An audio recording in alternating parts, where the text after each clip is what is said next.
Friends, कैसे हैं आप सब। आई होप आप सब अच्छे ही होंगे। जैसा कि आप सभी को पता है, ये हमारी एसएसटी की सीरीज़ चल रही है। इसमें मैं क्लास 7 का हिस्ट्री का चैप्टर 7 आज आपको पढ़ाऊंगी। आइए हम इसे स्टार्ट करते हैं। जनजातियाँ, खानाबदोश और एक जगह बसे हुए समुदाय। यानी देखिए, जनजातियाँ जो थीं उस समय की, वो उस समय बहुत सारी अलग अलग जनजातियाँ होती थीं। देखिए, ठीक है। और खानाबदोश उन लोगों को कहा जाता था जो एक जगह टिक के नहीं रहते थे। टिक के यानी मतलब एक जगह बस के नहीं रहते थे ना, थोड़े दिन यहाँ थोड़े दिन वहाँ ऐसे। और एक जगह बसे हुए भी समुदाय होते थे। कुछ समुदाय ऐसे होते थे जो एक ही जगह बसे रहते थे, जैसे कि आजकल हम लोग हैं। ठीक है। अब खानाबदोश उन लोगों को कह सकते हैं जैसे जिनका ट्रांसफ़र होता रहता है, एक जगह नहीं रहते, ऐसे ही लोग। ठीक है, आइए हम इसे स्टार्ट करते हैं। अध्याय 2, 3 और 4 में आपने देखा कि किस प्रकार राज्यों का उत्थान पतन हुआ। अब देखिए, लेसन पार्ट आपके 1, 2, 3 और 4 में हमने पढ़ा ही कि राजवंशों का उदय हुआ, उसके बाद उनका अंत भी हो गया। राजवंशों के साथ साथ राज्यों का भी उदय हुआ और उसका अंत हुआ। ठीक है।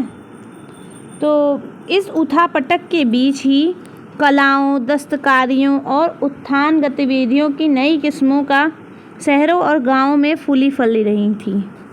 अब देखो, अब ये देखिए, यहाँ पे सामाजिक परिवर्तन हो रहा है। राज्य का उदय हो रहा, अंत हो रहा है। ठीक है। इसी के साथ साथ देखिए, राज्य का उदय अंत कैसे हुआ कि कोई राजा नया राज्य बना दिया, ठीक है, और युद्ध के दौरान वो राज्य नष्ट हो गया। ठीक है। तो इसी तरह राज्य का उदय अंत, राज्य, राजवंश सबका उदय और अंत होता जा रहा था। और इसके साथ ही साथ देखिए, उस समय के राजा जो लोग थे, ये लोग कला को, दस्तकारी, उत्पादन पदार्थों को, गतिविधियों को, सबको बहुत प्रोत्साहन देते थे। तो ये सब चीज़ें गाँव और शहरों में बहुत तेज़ी से विकसित हो रही थी, फल फूल रही थी। ठीक है। एक लंबे अंतराल में कई महत्वपूर्ण राजनीतिक, सामाजिक और आर्थिक परिवर्तन हुए। अब देखिए, इसमें बता रहा है एक लंबा समय बीतने पे सब कुछ बदलाव आया, बहुत महत्वपूर्ण बदलाव हुए। ये सब एक राजनीतिक थे, सामाजिक थे, राजनीतिक, सामाजिक और आर्थिक, तीनों पक्ष में आपके। सामाजिक यानी समाज से जुड़ा हुआ, राजनीतिक यानी देखिए राजा महाराजा ये सब हुए, और मंत्री। ठीक है। और आर्थिक यानी आपका अर्थव्यवस्था, सभी में मतलब आपके पूरे जीवन में बदलाव आया। उस समय के लोगों के जीवन में बदलाव आया बहुत। लेकिन सामाजिक परिवर्तन हर जगह एक समान नहीं थे। अब देखिए, जो सामाजिक परिवर्तन हो रहे थे सभी जगह एक जैसे नहीं हुए, कहीं कुछ बदलाव आया, कहीं कुछ आया ना। अब जैसे एक ही घर में सबके लिए नया सामान आया, तो कोई को थोड़ी खुशी हुई, कोई को थोड़ी, उससे थोड़ी ज़्यादा हुई, कोई को बहुत ज़्यादा हुई। उसी तरह जैसे समाज में परिवर्तन आता है तो सब एक जैसा उसका असर सब जगह नहीं होता, क्योंकि अलग अलग किस्म के समाज में अलग अलग तरीक़ों से विकसित हुए। अब देखिए, क्यों फ़र्क नहीं पड़ा, समान क्यों नहीं था, क्योंकि जो समाज था वो अलग अलग तरीके का था। अलग अलग लोग, जैसे समुदाय, बस्ती। ठीक है। तो ऐसे जब बदलाव आया तो सब जगह अलग अलग तरीके का बदलाव आया, तो उसका असर एक जैसा कैसे होगा। ठीक है। तो परिवर्तन एक जैसा कैसे होगा, सब जगह अलग अलग ही ना हुआ। ऐसा कैसे और क्यों हुआ, यह समझना महत्वपूर्ण है। अब देखिए, जो बदलाव थे ये सब जगह एक जैसे क्यों नहीं हुए, ये जानना बहुत ज़रूरी था। अब देखिए, क्यों नहीं हुए, आप ही सोचिए कि अब देखिए, कहीं समुदाय का बात कर रहा है, कहीं 8-10 लोगों का समुदाय का बात कर रहा है, कहीं पूरी प्रजाति का बात कर रहा है। तो अब बदलाव आएगा तो दोनों जगह अलग अलग आएगा ना। ठीक है। अब देखिए, ये जनजातीय नृत्य, ये जो आप चित्र देख रहे हैं, ये जनजातीय नृत्य है, ये लोग डांस कर रहे हैं, कुछ महोत्सव पड़ा है उसमें, ठीक है। इस उपमहाद्वीप के बड़े हिस्सों में समाज वर्ण के नियमानुसार पहले से ही विभाजित था। अब देखिए जो उपमहाद्वीप है आपका भारत, ठीक है, तो ये तो बाद में इसका नामकरण हुआ भारत ना। तो उस समय का जो उपमहाद्वीप था, इसके बहुत बड़े हिस्से में के समाज में जो वर्ण व्यवस्था के आधार पे लोग बटे हुए थे ना। समाज देखिए वर्ण व्यवस्था के आधार पे बटा था। अब वर्ण व्यवस्था में देखिए 4 तरह के लोग थे, ठीक है। एक था आपका ब्राह्मण, एक ब्राह्मण, एक क्षत्रिय, एक वैश्य और एक शूद्र। हो गए ना 4 भाग। देखिए ब्राह्मण आपका सबसे ऊपर होता था, जो पूजा पाठ का कार्य करता था। क्षत्रिय आपका जैसे राजा और सैनिक, ये लोग क्षत्रिय होते थे। वैश्य जो व्यापार का कार्य करते थे, और शूद्र जो सबसे निम्न होते थे और ये तीनों वर्गों की देखभाल करते थे, ठीक है। तो इन 4 वर्गों में उस समय का समाज बटा हुआ था। अब ब्राह्मणों द्वारा सुझाए गए ये नियम बड़े बड़े राज्यों के राजाओं द्वारा स्वीकार किए गए थे। अब देखिए जब ब्राह्मण थे, जो उन्होंने वर्ण व्यवस्था के आधार पर समाज को बांटा था, तो उसके जो नियम कानून थे, ठीक है, उसको बड़े बड़े राज्य के राजाओं ने मान लिया था ना। सबने स्वीकार कर लिया था कि ये नियम, ये कानून ब्राह्मणों द्वारा बनाए गए, उनको पालन करना है, ठीक है। तो वहाँ की आम जनता और लोगों को तो मानना ही पड़ा वहाँ के। इससे ऊंच नीच की और अमीर गरीब के बीच का फासला बढ़ गया।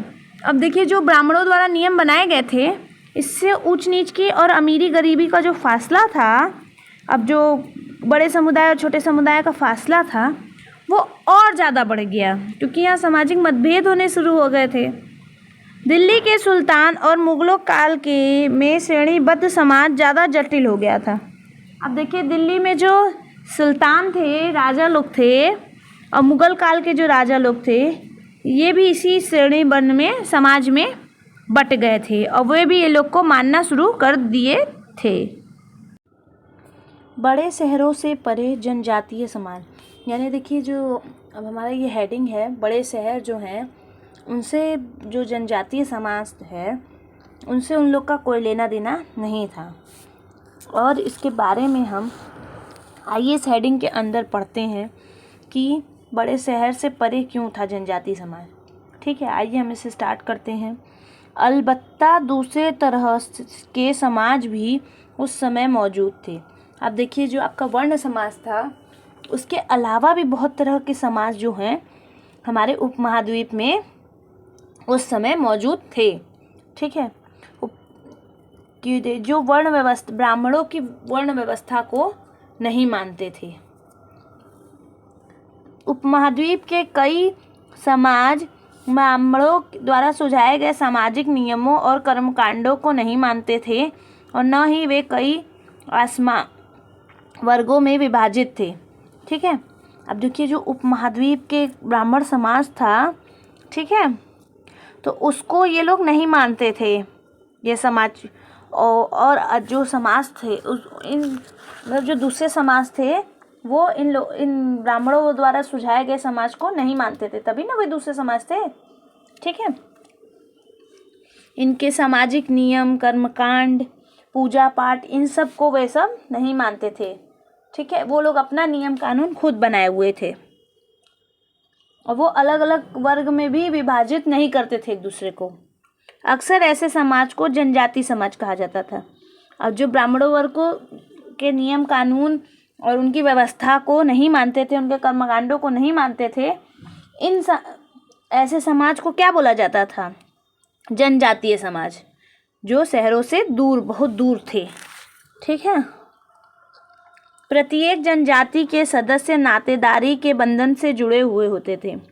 अब देखिए जो जनजातीय समाज थे, इसके जो लोग होते थे, सदस्य होते थे, ये आपस में एक दूसरे से कोई ना कोई रिश्तेदारी के कारण जुड़े हुए होते थे। जैसे हम लोग बोलते हैं ना हमारे खानदान का है, हमारे रिश्तेदार है, वैसे ही जनजातीय लोग आपस में एक दूसरे से रिश्तेदारी में जुड़े हुए होते थे। कई जनजातीय खेती से अपना जीवोपार्जन करती थीं। अब देखिए जो ये जनजातियां होती थीं ये भी कई तरह की होती थीं, ठीक है। तो वे लोग, बहुत सारी जो जनजाति उस समय की थी, वे आपके खेती से अपना जीवन पालन करती थीं, खेती करके और वही खाती थीं, ठीक है। जो उगाती थी वही खाती थी, उसी से उनका जीवन पार्जन होता था, जीवन यापन होता था। कुछ दूसरी जनजाति के लोग शिकारी, संग्राहक, संरक्षक थे। अब देखिए जो जो दूसरी जनजाति थी उसमें कई ऐसी जनजातियां भी थीं जो शिकारी भी थी, संग्राहक भी थी और संरक्षक भी थी, ठीक है। ये लोग शिकार करती थीं और उसको सुरक्षित करते थे। पशुपालक थे, पशुओं की सुरक्षा भी ये लोग करते थे। प्रायः वे अपने निवास स्थान से के प्राकृतिक संसाधनों का पूरा इस्तेमाल करने के लिए इन गतिविधियों का मिला जुला रूप अपनाते थे। अब देखिए, अब ये जो जनजाति के लोग होते थे ये लोग शिकार भी करते थे, पशुपालन भी करते थे, ठीक है, अपना जीवन पालने के लिए, और तो संग्राहक भी थे, सुरक्षित भी करते थे, ठीक है। पर ये लोग जो थे, जो जहाँ रहते थे, जो इनका निवास स्थान होता था, वहाँ पे प्राकृतिक जो संसाधन था, जैसे कि प्राकृतिक संसाधन आपका फल, पेड़ पौधे, ठीक है, पानी, जो ये प्राकृतिक संसाधन था इसका बहुत ज़्यादा उपयोग करते थे ये लोग, और सभी गतिविधियों से अपनाते थे कि कैसे, मतलब अलग अलग तरीका अपना के प्राकृतिक संसाधन का उपयोग कर लेते थे ये लोग अलग अलग तरीके से। कुछ जनजाति खाना बदोश थीं और वे एक जगह से दूसरी जगह घूमती रहती थी। अब देखिए इनमें कुछ जनजातियाँ ऐसी थीं ना जो खाना बदोश थीं, यानी वो एक जगह से दूसरी जगह घूमती रहती थी, कभी एक जगह ये लोग स्थिर नहीं रहते थे, ठीक है। तो इन जनजातियों को खाना बदोश कहा जाता था, ठीक। जनजातीय समूह संयुक्त रूप से भूमि और चरवाहों पर नियंत्रण रखते थे और खुद के बनाए नियमों के आधार पर परिवारों के बीच इनका बंटवारा करते थे। अब देखिए जो चरगाह और ज़मीन होती थी, ये लोग उसको कैसे बांटते थे। यहाँ पे तो राजा का प्रशासन चलता नहीं था, तो यहाँ पे ये लोग जो इनके नियम कानून होते थे, उसके द्वारा सब चीज़ों का परिवार में बंटवारा करते थे। अब जैसे परिवार में बड़ा सदस्य है तो वो उस नियम के आधार पे घर में जितने सदस्य होते थे उनको भूमि, चरगाह सब पे बंटवारा कर देते थे, जो ये लोग नियम कानून बनाते थे उसके द्वारा, ठीक है। इस उपमहाद्वीप के विभिन्न हिस्सों में कई बड़ी जनजातियां फली फूली। अब देखिए यहाँ जो उपमहाद्वीप है ना, इसके जो बड़े बड़े हिस्से हैं इसमें अनेक तरह की जनजातियां विकसित हो रही थीं, ठीक है, विकसित हुई थीं। सामान्यतः ये जंगलों, पहाड़ों, रेगिस्तानों और दूसरी दुर्गम जगहों पर निवास करती थीं। अब देखिए सामान्य, आप ये समझिए कि सामान्य भाषा में आप कहेंगे तो ये लोग जंगल में, रेगिस्तान में, पहाड़ में, ऐसी दुर्गम जगह पे रहते थे जहाँ दूसरा कोई का रहना बहुत मुश्किल होगा, ठीक है। ऐसी दुर्गम जगहों पे ये रहते थे, जैसे पहाड़ पे, जंगल में, रेगिस्तान में।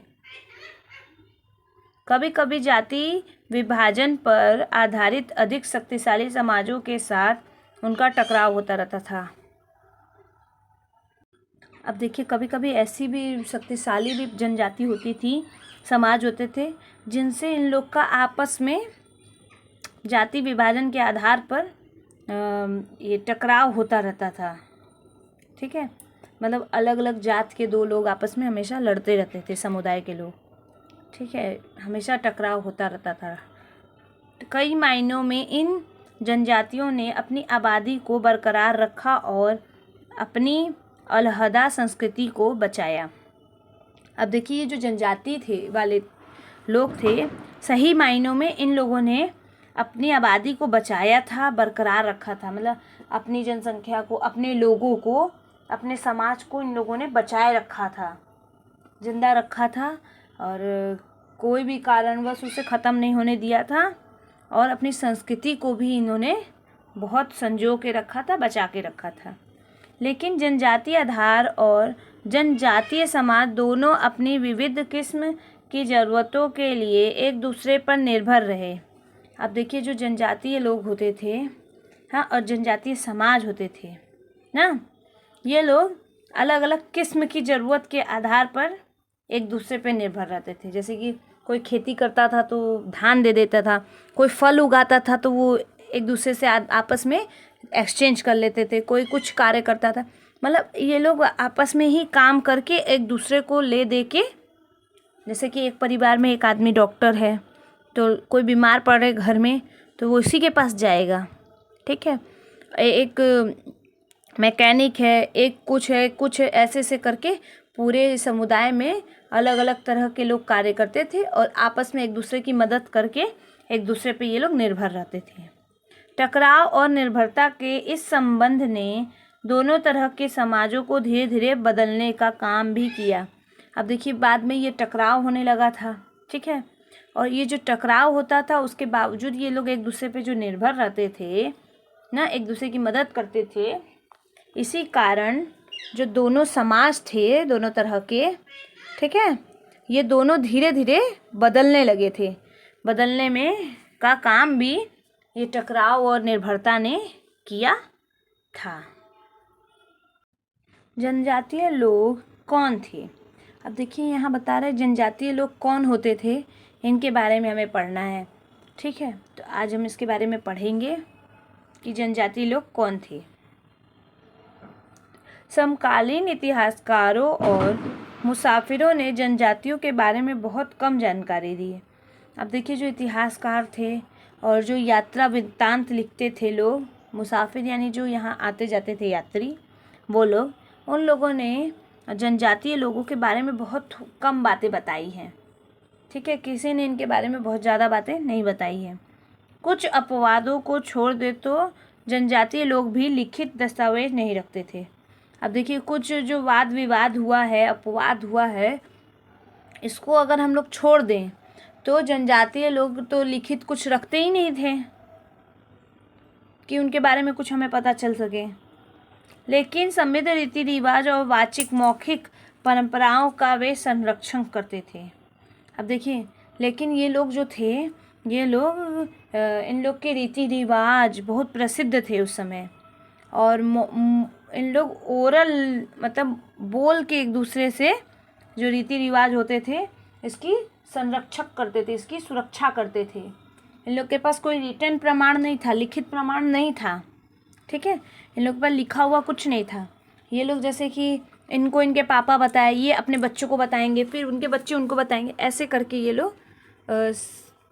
लोग अपने संस्कृति को समृद्ध बनाए हुए थे, संरक्षण दिए हुए थे। ये परंपराएं हर नई पीढ़ी को विरासत में मिलती थी। अब देखिए, जो मैंने बताया ना, ये जो परंपरा थी मौखिक वाली, ये हर पीढ़ी को विरासत में दी जाती थी। उसको समझाया जाता था कि ऐसा ही आपको आपका विरासत चलाना है। आज के इतिहासकार जनजातियों का इतिहास लिखने के लिए इस वांछित परंपराओं का इस्तेमाल करने लगे हैं। अब देखिए, जो इतिहासकार हैं वो जनजातीय जो समाज था उनके बारे में लिखने के लिए इतिहास, ये वांछित जो परंपरा थी इन लोग की, हाँ, इसका ही इस्तेमाल कर रहे हैं। अब इस कोशिश कर रहे हैं वो लोग भी कि हम ओरल फैला सकें, पर बिना लिखे हुए के कोई प्रमाण नहीं होता। पर उस समय के ये जो जनजातीय लोग थे, ये लोग आपस में एक दूसरे को उस समय की कला संस्कृति के बारे में बताते रहे होंगे, तभी ना इनका कुछ प्रमाण नहीं प्राप्त हुआ। जनजातीय लोग भारत के लगभग हर क्षेत्र में पाए जाते थे। किसी भी एक जनजाति का इलाका और प्रभाव समय के साथ साथ बदलता रहा था। देखिए जो जनजातीय लोग थे ये भारत के हर हिस्से में थे उस समय। हाँ, एकाकी ऐसा हिस्सा रहा होगा जहाँ ये लोग नहीं रहे होंगे, बाकी सारे हिस्से में भारत के ये लोग रहते थे। ठीक है, मतलब हर जगह बसे हुए थे जनजातीय लोग। किसी भी एक इलाके का बात करना गलत होगा। एक इलाके के किसी भी एक इलाके के बारे में उसका प्रभाव क्या क्या पड़ा था, बाद में क्या क्या बदलाव आया, ये सब बता पाना मुश्किल है। पर ये सब बदलाव उस समय भी मतलब हर हिस्से में थोड़ा थोड़ा जनजातीय लोगों में भी बदलाव आता गया है। कुछ शक्तिशाली जनजातियों का बड़े इलाकों पर नियंत्रण था। अब देखिए जो कुछ जनजाति के लोग होते थे वो बहुत जो शक्तिशाली होते थे वो एक बड़े इलाके को अपने नियंत्रण में रखते थे, अपने काबू में रखते थे। ठीक है, पंजाब में खोखर जनजाति 13वीं-14वीं सदी के दौरान बहुत प्रभावशाली थी। अब देखिए यहाँ पे बता रहा है एक प्रजाति का नाम। ठीक है, आपको ये भी ध्यान देते चलना है कि कौन प्रजाति है। देखिए पंजाब की खोखर जनजाति। ठीक है, ये उस समय बहुत फेमस थी और मतलब फेमस मतलब प्रसिद्ध थी और प्रभावशाली भी थी। ठीक है, तक शक्तिशाली और प्रभावशाली जनजाति के थे खोखर, जो कि पंजाब के थे। यहाँ के बाद खोखर लोग ज़्यादातर महत्वपूर्ण हो गए थे। अब देखिए बाद में ये जो खोखर जनजाति के लोग थे ये बहुत फेमस थे। अब यहाँ के बाद गख्खर लोग ज़्यादा महत्वपूर्ण हो गए। अब जो यहाँ के बाद जो है आपके जो पंजाब के खोखर जनजाति, इसके बाद गख्खर जनजाति के जो लोग थे ये भी बहुत महत्वपूर्ण थे, प्रभावशाली थे उस समय। इनके मुखिया कमाल खान गख्खर को बादशाह अकबर ने मनसबदार बनाया था। अब देखिए जो अकबर थे वही ये जनजाति के लोगों को विकसित करने के लिए इनके मुखिया को वो बना दिए थे मनसबदार। तो इनके मुखिया का नाम देखिए ये था कमाल खान गख्खर। ठीक है, ये अकबर के मनसबदार थे। मुल्तान और सिंध में मुग़लों द्वारा अधीन कर लिए जाने से पहले लंगार और अरधुन, ठीक है, ये दोनों जनजाति लोगों का प्रभुत्व अत्यंत विस्तृत क्षेत्र पर था। अब देखिए ये जो जनजाति थी मुल्तान और सिंध के पास, ठीक है, तो ये जो जनजाति थी लंगार और अरघुन ये भी बहुत प्रसिद्ध हो गई थी बाद में। ठीक है, क्योंकि इनके पास बहुत विस्तृत क्षेत्र था, बड़ा क्षेत्र था। ठीक है, उत्तर पश्चिम में एक और विशाल और शक्तिशाली जनजाति थी बलोच। अब देखिए उत्तर पश्चिम जो एरिया था भारत का ना, उसके उत्तर पश्चिम में एक और बहुत प्रभावशाली और शक्तिशाली प्रजाति थी, अरे जनजाति थी, वो है आपकी बलोच। यहाँ देखिए कई जनजाति का नाम आपको पता चला है। ये लोग अलग अलग मुखिया वाले कई क्षेत्रों छोटे छोटे कुलों में बटे हुए थे। अब देखिए ये जो लोग होते थे जनजाति के, ये लोग अलग अलग मुखिया वाले छोटे छोटे कुल में बटे हुए थे। एक बड़ा ग्रुप नहीं था, छोटे छोटे ग्रुप में लोग रहते थे, उसमें एक मुखिया बना हुआ होता था। ठीक है, पश्चिम हिमालय में गड्डी गड़लियों की जनजाति रहती थी। अब देखिए जो गट्टी और गड़नियों की जनजाति थी वो पश्चिम हिमालय में रहती थी। कुली के बारे में बताया, ये परिवार या घरों के एक ऐसे समूह को कुल कहते हैं जो एक ही पूर्वज की संतान होने का दावा करते हैं, मतलब एक ही परिवार के होते हैं वो लोग ना। जनजातीय संगठन प्रायः नातेदारी या कुल संबंधी निष्ठा पर आधारित होती है। तो ये देखिए छोटे छोटे कुल, यानी एक ही आदमी से पूरा परिवार जो बना हुआ है तो वो कुल हो गया, छोटे छोटे कुल में बट गए, समझे। अब देखिए जो जो आपकी उपमहाद्वीप के सुदूर उत्तर पूर्वी भाग पर भी नागा, अहोम, और कई दूसरी जनजाति पूरी तरह से प्रभुत्व में थी। अब देखिए जो ये उपमहाद्वीप के उत्तर पूर्वी में है जो जनजाति थी वो थी नागा अहोम, और कई भी जनजातियां थीं जो बहुत ताकतवर उस समय थी। ठीक है, अब देखिए ये आपका मैप है। ठीक है, इसमें देखिए गखर, खोखर, ये देख रहे हैं आप, ये ऊपर जुजुहा, लगा, बुलूची, अर्धुन, समास, कोली, भील, जटवास, भील कोली, काटकारिस, गोड़, बेगर, गुड़वाना, खोड़, कोयास, चेर, मुंडा, ओरोन, सताल, कोच, अहोम, खाकी, खासी, काचरिस, नागा। ठीक है, करोगा, और लास्ट में आपके नीचे हैं बादगस, वेतर और मारवाड़। ये जो मैप में आपने देखा मानचित्र में, यही अलग अलग प्रजाति के लोग यहाँ रहते थे। मौजूदा बिहार और झारखंड के कई इलाकों में 12वीं सदी तक चेर सरदारशाहियों का उदय हो चुका था। अब देखिए जो आपके बिहार और झारखंड के कई इलाके थे, वहाँ पे 12वीं जो सदी चल रही थी, यहाँ पे चेर सरदार जो थे ना, सरदारशाही जो चेर लोग थे, इन लोग का उदय होना शुरू हो गया था। बादशाह अकबर के प्रसिद्ध सेनापति राजा मान सिंह ने 1551 में चेर लोगों पर हमला किया, उन्हें परास्त किया। अब देखिए 12वीं सदी में जो था, ये जो चेर लोग थे, ठीक है, चेर समुदाय के लोग थे, ये लोग उभर के सामने आए, उदय हुआ इन लोगों का भी। तो फिर उसके बाद अब इन लोग का उदय हो चुका था। तो अब जब अकबर के प्रसिद्ध सेनापति जो थे राजा मान सिंह ना, तो इन्होंने 1551 में चेर जो लोग थे, चेर समुदाय के लोग थे, इन लोगों पे हमला किया इन्होंने, मान सिंह ने। हाँ, और फिर इनको परास्त भी किया, इनको हरा भी दिया था। उन्हें लूट कर अच्छा खासा माल इकट्ठा किया गया, लेकिन वे पूरी तरह अधीन नहीं बनाए गए। अब देखिए जो मान सिंह थे, जो अकबर के सेनापति, उन्होंने इन्हें हराया, फिर इन्हें बहुत बुरी तरीके से लूटा और इनके पास से बहुत अच्छा खासा माल इकट्ठा किया इन लोगों ने, लेकिन अभी भी ये लोग पूरी तरीके से चेर पे को अपने अधीन नहीं कर पाए थे। औरंगजेब के समय में मुगल सेनाओं ने चेर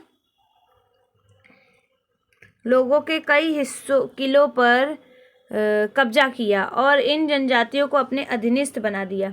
अब देखिए जो औरंगजेब थे, ठीक है, अकबर के ही कुल के आगे के वंशज जो थे, ठीक है, तो औरंगजेब थे, तो उन्होंने आप चेर लोगों पे हमला किया और उनके बहुत सारे किलों पे अपने कब्जे में कर लिया। फिर चेर जनजाति के जो लोग थे, इनको अपने अधीन में कर लिया, जो अकबर नहीं कर पाए थे। इस क्षेत्र में रहने वाली महत्वपूर्ण जनजाति में मुंडा और संताल थे, यद्यपि ये उड़ीसा और बंगाल में भी रहते थे। अब देखिए इस समय जो क्षेत्र है जहाँ अकबर ये औरंगजेब कब्जा किए हैं, वहाँ पे महत्वपूर्ण जनजाति और भी थी, मुंडा और संताल, ठीक है। तो इन जो उड़ीसा और बंगाल में भी रहते थे, ये भी दो प्रजाति, देखिए जनजाति के बारे में हमें पता चला, मुंडा और संताल, ये भी उस समय शासन कर रही थी अपने अपने एरिया में।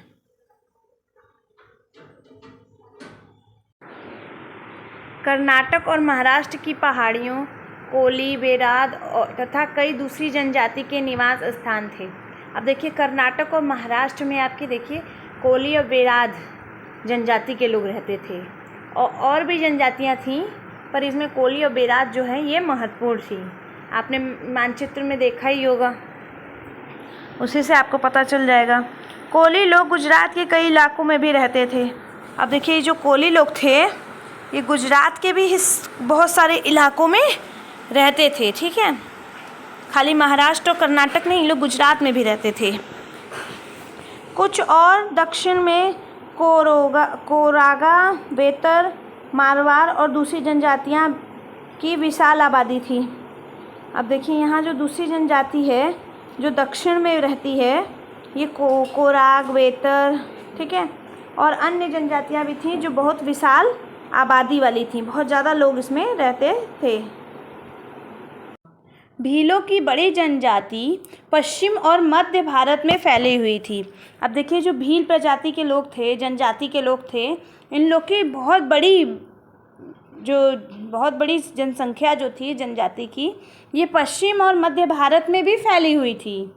ठीक है, 16वीं सदी का अंत आते आते उनमें से कई एक जगह बसे हुए खेतीहर और यहाँ तक कि जमींदार भी बन चुके थे।